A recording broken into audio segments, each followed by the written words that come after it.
1. The bar on a Friday night. The old neon sign outside the rusty nail bar flickered, buzzing like a tired insect in the humid night air. Inside the bar was alive. Cigarette smoke curled lazily toward the ceiling fans that hardly moved the heavy air. Country music from the jukebox fought against the clamor of pool balls, clinking glasses, and the rowdy laughter of men who had long forgotten their troubles at the bottom of a whiskey glass.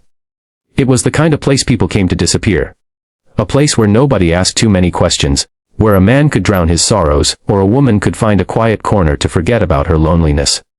Behind the counter and weaving through the maze of tables was Emily. Emily was not the kind of woman who stood out at first glance. She was plain in some ways, simple ponytail, tired eyes, and a uniform that had seen better days.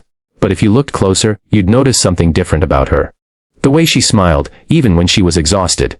The way her voice softened when she spoke to strangers. She carried herself with a quiet strength, though her shoulders seemed to sag under invisible weight. Few people knew Emily's story. To most, she was just the nice waitress. But Emily carried a burden far heavier than anyone could guess. At just 26, she had already seen more hardship than most did in a lifetime. Her parents had died in a car accident years ago, leaving her as the sole guardian of her younger brother Daniel. He was only 10 now, bright-eyed, sweet but fragile. Born with a rare heart condition, Daniel's life had been a string of hospital visits, oxygen masks, and nights spent listening to machines beep in rhythm with his fragile heart. The doctors had told Emily there was hope. Surgery could save him. But the cost? Astronomical. A mountain she could never climb on tips and minimum wage. Yet Emily tried, every single day. She worked 2 jobs, this bar at night and a diner across town by day. She skipped meals, patched old clothes, and dropped every extra dollar into a glass jar hidden in her apartment. And every day, she carried Daniel with her. Literally. Pinned just beneath her uniform, close to her heart, was a small laminated photograph of her brother smiling weakly in a hospital gown. Next to it she kept his old hospital wristband. It was worn, edges curled, numbers fading, but to Emily it was priceless. It reminded her why she kept going when her body screamed for rest. That night, as the clock pushed past 9, Emily balanced a tray heavy with drinks.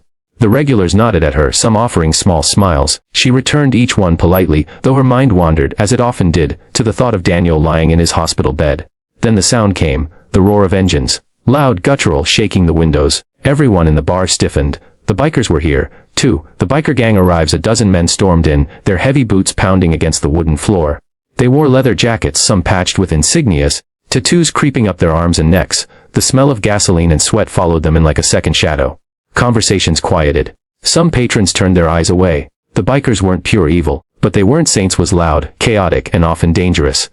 They laughed hard, drank harder, and sometimes forgot where the line was. Leading them was Jax. Tall, broad, and carrying himself with the kind of arrogance only years of being feared could give, Jax commanded attention without trying.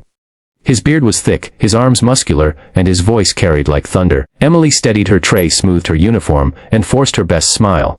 She had served them before. If she stayed polite, kept her head down, and worked fast, maybe tonight would pass without incident. She walked over. "Evening, gentlemen. What'll it be?" They shouted orders. Pitchers of beer, plates of wings, shots of whiskey. Emily jotted it all down, nodded, and hurried to the bar. But she felt it. Eyes on her, Jax's eyes. As she served their first round, Jax leaned back in his chair, grin spreading across his face. "Hey, sweetheart," he said, voice booming. "You ever get tired of carrying trays all night? Bet you'd look better dancing on this table." The men around him laughed. Emily's smile wavered but held. "Just doing my job, sir. Let me know if you need anything else." Jax's grin grew wider. "Don't be so serious. Give us a smile, baby." Emily forced a polite one, turned quickly and busied herself with other customers. But Jax wasn't finished. His eyes followed her every move, like a predator waiting for the perfect moment. 3. The rip. It happened in an instant. Emily leaned forward to place another tray of beers on the table. Her hands trembled slightly from the weight, her mind already thinking of the next order. Then Jax's hand shot out. In one rough, careless motion he grabbed the front of her shirt and yanked. The sound was sharp, violent, the rip of fabric tearing against force. Buttons popped, scattering across the floor. The tray tipped. Glasses shattered. Beer poured like a wave across the table, dripping onto the floor. The bar froze. Emily gasped, clutching at the torn fabric, face burning red with humiliation. For a moment she couldn't breathe. Couldn't think. Tears threatened, but she held them back with everything she had. But then everyone saw it. Pinned beneath the ripped uniform, visible now for the first time, was the photograph of Daniel. His fragile face, oxygen tubes across his cheeks, eyes too big for his frail body. Next to it, the faded hospital wristband. The laughter died instantly. The bikers who had been chuckling moments ago fell silent. The regulars who had turned their eyes away now stared. The jukebox hummed on, but even its tune seemed quieter. Jax froze, his grin vanished, his hand still half raised trembled. His eyes locked on the photo, and something cracked in his expression. Emily's voice shook as she whispered, barely audible, "Please, I can't afford another uniform. I'm just trying to save money for my brother. He's fighting for his life." 4. The shift for a moment, time itself seemed to stop. Jax's jaw tightened. His breathing grew heavier. Then, in a voice lower, rougher than anyone had heard from him before, he said, "My sister, she had the same fight. She didn't make it." The room held its breath. Jax reached into his wallet. He pulled out a thick wad of bills and dropped it onto the table. "For him," he muttered, nodding at the photograph. The other bikers shifted uncomfortably, then one by one they followed. Big, tattooed men with rough hands reached into their pockets and placed money on the table. Some dropped 20s. Others 50s. The pile grew. Then the regulars joined. The trucker in the corner pulled out his tip money. The couple near the jukebox added what they could. A woman at the bar slipped in a $5 bill.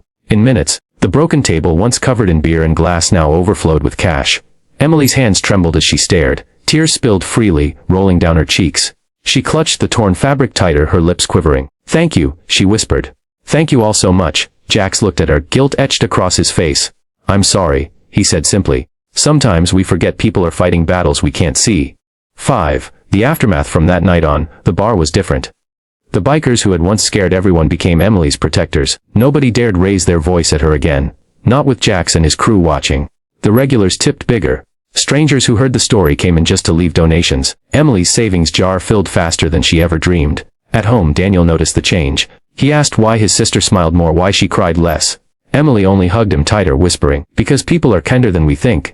6. The surgery. Months later, Emily sat in a hospital waiting room, hands shaking, as Daniel was wheeled into surgery. It felt like time crawled. Hours dragged by, each one heavier than the last. Finally, the doctor came out, mask pulled down, smile spreading across his face. "It went well. He's going to make it."